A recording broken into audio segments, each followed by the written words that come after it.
Magtimpla mo nga ako ng kape. Pagod ako kuya, galing trabaho. May hangover ako. Kuya mo ko, kaya dapat lang napagselbihan mo ako. Oh, saan ka pupunta? Bakit hindi silang utusan mo? Galing ako ng trabaho. Pagod ako. Kakain ka din naman sa pagkain natin, di ba? Tsaka isa pa, walang trabaho si kuya. Yung kapatid mo kanina, sinisiraan ka. Bakit kaya hindi mo kunin yung mana mo? Nanay yung anak at Masong! Kapatid mo pa rin siya. bahala kayo. Basta, ako lang ang may mana. Hindi kasali doon si JR. Ano ba? Sinabi kong tumahimik ka!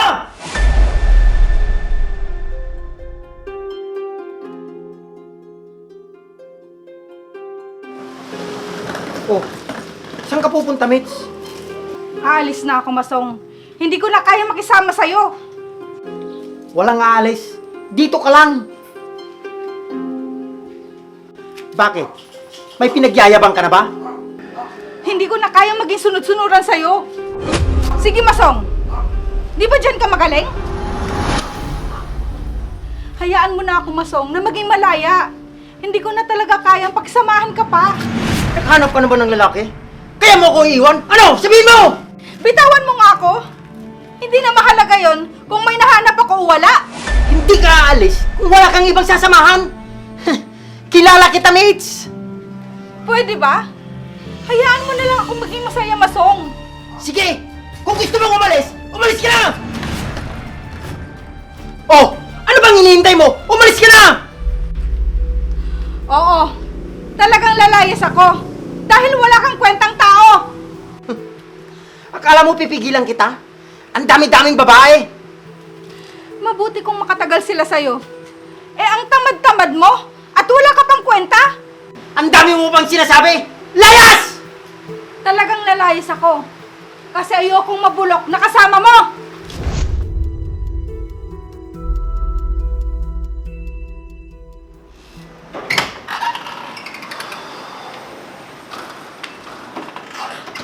Ay, nakakapagod.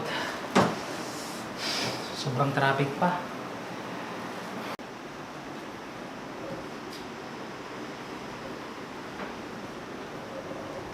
Wow! Dumating na yung kapatid kong masipag. Jar, magtimpla mo nga ako ng kape. Ito naman si kuya. Pagod ako kuya, galing trabaho. Tsaka isa pa, masakit ang ulo ko. Eh ano naman ngayon, kung pagod ka, may hangover ako. Kuya mo ko, kaya dapat lang napagselbihan mo ako. Oh, saan ka pupunta? Pwede ba kuya? Aba, yumayabang ka na. May pinagmamalaki ka na ba? Kung makapagsalita ka, kala mo kung sino ka.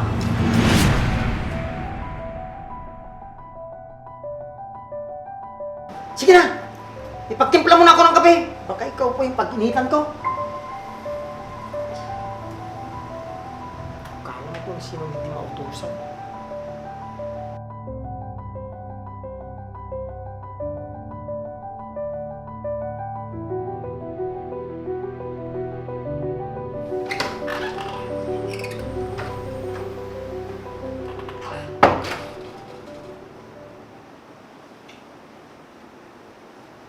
Oh, yeah. Bakit ganyan yung mukha mo? Anong nangyari? Si kuya kasi. Oh, bakit? Anong meron sa kuya mo? Eh, paano naman kasi? Si kuya, sumusobra na. Hayaan mo ng kuya mo.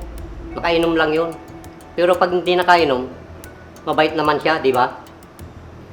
Lagi niyo kasi hinahayang ganun ugali niya. Kaya wala siyang kinakatakutan. Hayaan mo na lang ang kuya mo. Huwag mo na lang pansinin. Konsentitor talaga kayo. Parang hindi mo naman kabisado ang kuya mo sa ugali niya. Pa, parang hindi niya ako kapalitong ituring. Huwag mo na lang patulan yung kuya mo para walang gulo. Halika, pasok ka. Maupo ka muna. Ito pala yung bahay namin. Ang laki ng bahay nila. Mayaman pala talaga sila, Masong. Kumain ka na ba? Awag na. Alam kong gutom ka eh. Sandali lang ah. At kukuha ko ng mamimerienda natin. Sige, ikaw bahala.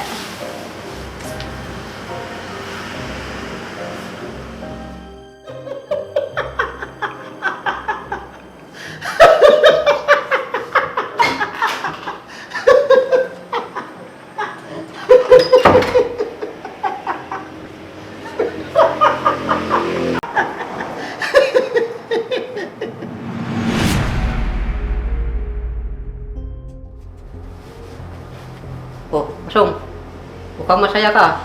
Ano bang pinapanood mo? Wala pa. Ito lang po pinapanood ko. Saan po kayo galing? Ah, kinuha ko lang yung pensyon ko. Ah, ganun ba? Teka, may iba ko. Yung kapatid mo, pumasok na ba? Hindi ko nakita pa. Baka andyan pa sa kwarto niya. Eh, ikaw, kumusta na kayo ng bago mong asawa? Ah, si Ruby po ba? Ayos naman po siya. Baka iwanan ka naman niya. Hindi naman na siguro pa. Kasi mabait naman po siya. Sana nga, anak. Pa, baka pwede naman po kami makahingi ng allowance namin ni Ruby.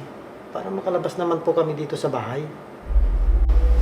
Naku, kung hindi ka lang spoiled sa akin.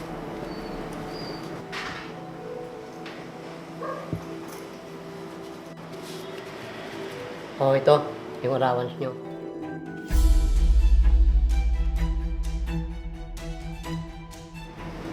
Salamat dito pa. Basta, tipirin mo yan ha, para hindi ka puro hingi. Opo. Pa, kuya, alis na po ako. Sige, Jar. Ingat ka. Sige po.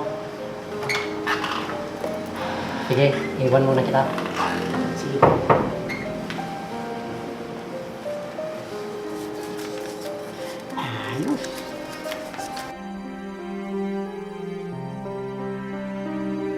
Mabuti pa si kuya.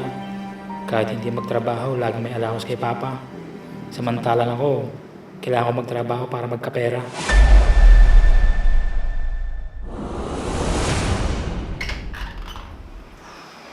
Oh, Jar. Andyan ka na pala. Buti nakauwi ka na. Bakit po pa? Naubusan kasi tayo ng bigas at gasol. Baka pwedeng bumili ka muna sa bayan. Pa naman. Andyan sila kuya. Bakit hindi silang utusan mo? Nahihiya kasi akong kumatok sa kwarto nila. Kasama niya kasi si Yorby. Pa, galing ako ng trabaho. Pagod ako. Bakit? Kakain ka din naman sa pagkain natin, di ba? Kahit na. Ako lang ba yung tao dito? Tsaka isa pa, walang trabaho si kuya. At wala din siyang ginagawa dito sa bahay. Laki-laki niyang tao, napakatamad. Hayaan mo na lang ang kuya mo. Hayaan? Eh halos ako lang yung inuutusan. Eh, ano naman ngayon? Hindi naman po ako robot para sunod-sunuran sa inyo. Napapagod din po ako. Bakit? Sinabi ko bang robot ka? Yan po ang mahirap sa inyo eh. Lagi na lang si kuya ang magaling. Si kuya ang mabait. Si kuya na ang lagi. Pa, napapagod din po ako. Aba, JR, kung napapagod ka, huwag ka na magtrabaho. Wala namang pumipilit sa'yo. Pag hindi ba ako nagtrabaho, bibigyan niya ako ng pera. Tulad kanina, si kuya, binigyan niyo ng pera. Tignan niyo. O di ba hindi? Dahil wala kayong pakialam sa akin.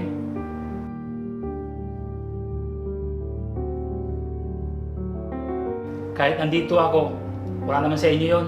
Samantalang si kuya, napakasarap ang buhay. Sige na po. JR,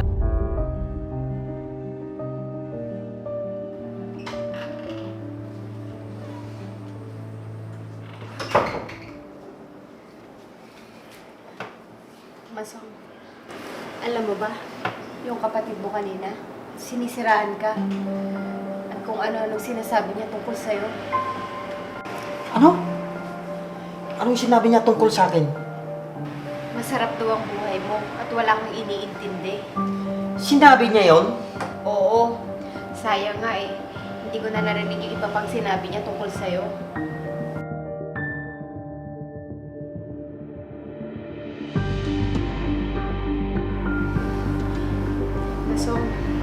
Bakit kaya hindi mo kunin yung mana mo habang buhay pa yung tatay mo? Bakit mo naman nasabi yan? Malay mo, nagpapabango lang yung si JR para makuha niya yung tiwala ng papa mo. Kaya ba sinisiraan niya ako? Pwede. Kaya kung ako sa'yo, kakausapin ko ang papa mo bago mahuli ang lahat. Kung sa bagay, tama lahat ng sinasabi mo. Mahirap na, no? Baka mamaya magising ka na lang, nawala na sa'yo ang lahat. Sige mamaya, kakausapin ko si Papa. Mabuti pa nga.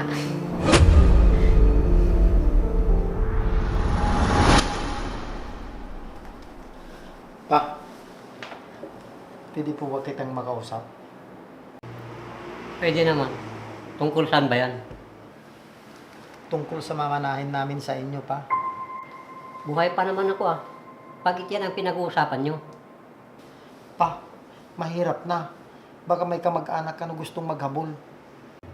Ha? Dalawa lang naman kayo ni JR na pamilya ko ah. Yun na nga eh.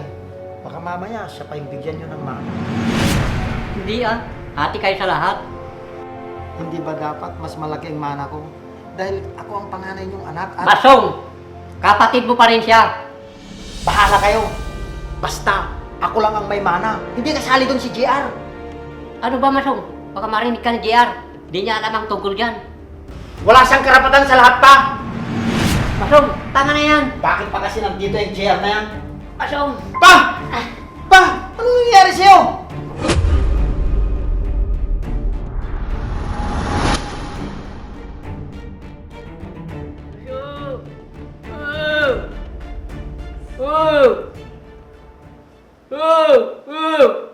Tumahimik ka nga! Ang ingay-ingay mo! Ano ba? Sinabi kong tumahimik ka! Ang kulit mo!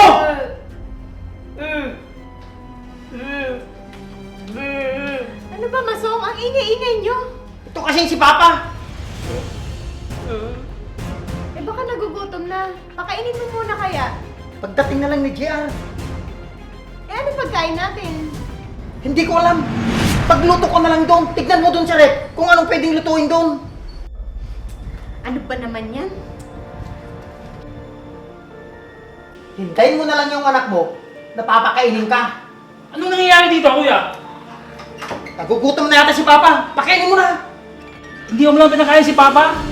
Kuya naman, hintay mo pa ako? Eh di ba ikaw naman nagpapakain kay Papa? Kahit na. Wala ka bang awa kay Papa? Pwede ba, JR? Tigilan mo nga ako.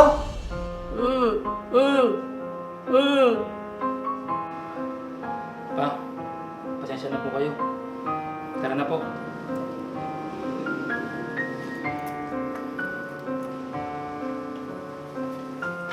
Alam mo naman kung sino bumasta. Masong, wala naman mailuto sa rep. Puro itlog at tuyo lang yun nandun. Huwag ka nang maghanap ng iba. Kung ano lang yung mayroon doon, yun na lang. Kaya dahil wala naman tayong pambili. Ano ba naman tong buhay na to?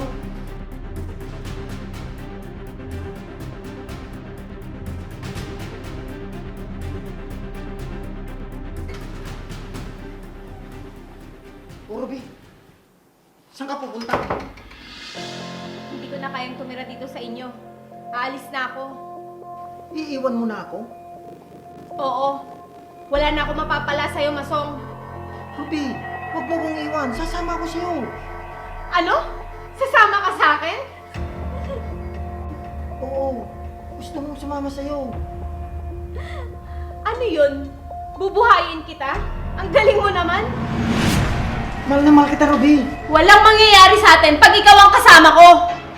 Paano ako ngayon? Anong gagawin ko? E di maghanap ka ng trabaho para mabuhay ka. Hindi mo kaya, di ba? Kasi wala kang alam sa buhay. Sasama ako sa'yo, Ruby. Kahit saan ka magpunta. Bahala ka na sa buhay mo. Ruby! Ruby! Ruby!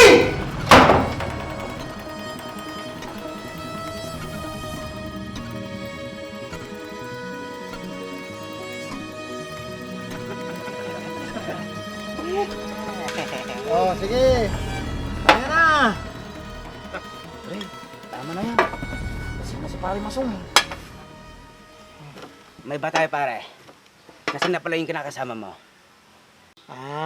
Nagbakasyon muna sa kanila. Kaya umuwi muna. Talaga? Di ba pare? Nakita natin siya nung nakaraan. Oo nga. Di ba, pre? Ha?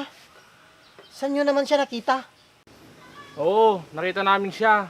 May kasama lalaki at nakakotse pa. Pre, tagay mo na yan. Ano? Gumagawa lang kayo ng kwento. Hindi totoo yan.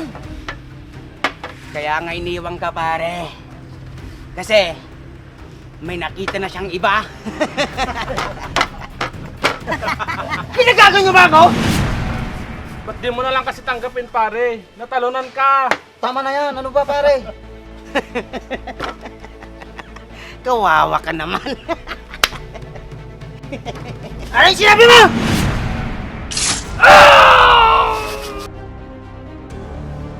Uy, pare! Ba't anong ginawa mo?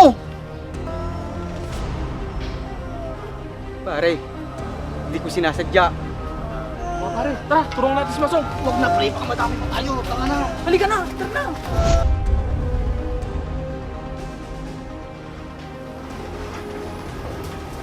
Ay, sir, ako na ho. Salamat. Lovely, pwede bang kuha ng tubig si Papa? Sige ho, sir. Sandali lang po ha. Sige. Anak, salamat ha. Wala yun pa. Basta, kumain lang kayo. Sir, ito na po yung tubig. Salamat, Lovely. Sige po, sir. Dito po muna ako. Sige. Ay, sir, tulungan ko na po kayo. Diyan po. Salamat, Lovely. Sige po mga sir, kung may kailangan po kayo, nasa kusina lang po ako. Sige po. Anak, kumusta ang pakiramdam mo? Medyo maayos na ako pa. Pa, inom po kayo. JR, maraming salamat sa pag-aalaga sa akin, ha. Kuya, kapatid kita, kaya aalagaan kita. Kahit naman siguro kung ako ang may sakit, gagawin mo ang lahat para gumaling ako.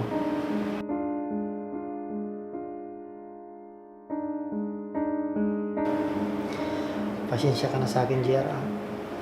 Kung hindi ako naging mabuting kuya at naging masama ako sa'yo, Wala kang dapat tingin ng tawad, kuya. binaliwala kita, JR, dahil sa pagiging bastardo mo. At hindi ko alam, pagdating ng araw, ikaw din palang tutulong sa akin. Ayos na sa akin yung kuya. Wala sa akin yun. Baka kung wala ka, wala na din ako ngayon. At wala na din si Papa. Kuya, kayo ang pamilya ko. Kaya lahat ng kaya ko, gagawin ko. Salamat sa inyo mga anak. Salamat din po. Tama na nga yan mga anak. Kain na lang tayo. Oo pa, sige. Lovely! Magsandok ka lang, nagkain na tayo! Sige po, sir.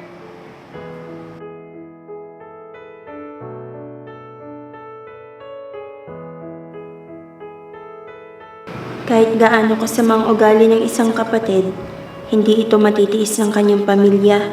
Dahil sa oras ng kagipitan, sila pa din ang unang tutulong at maaasahan sa kabila ng mga problema. Pamilya pa din ang mas mahalaga.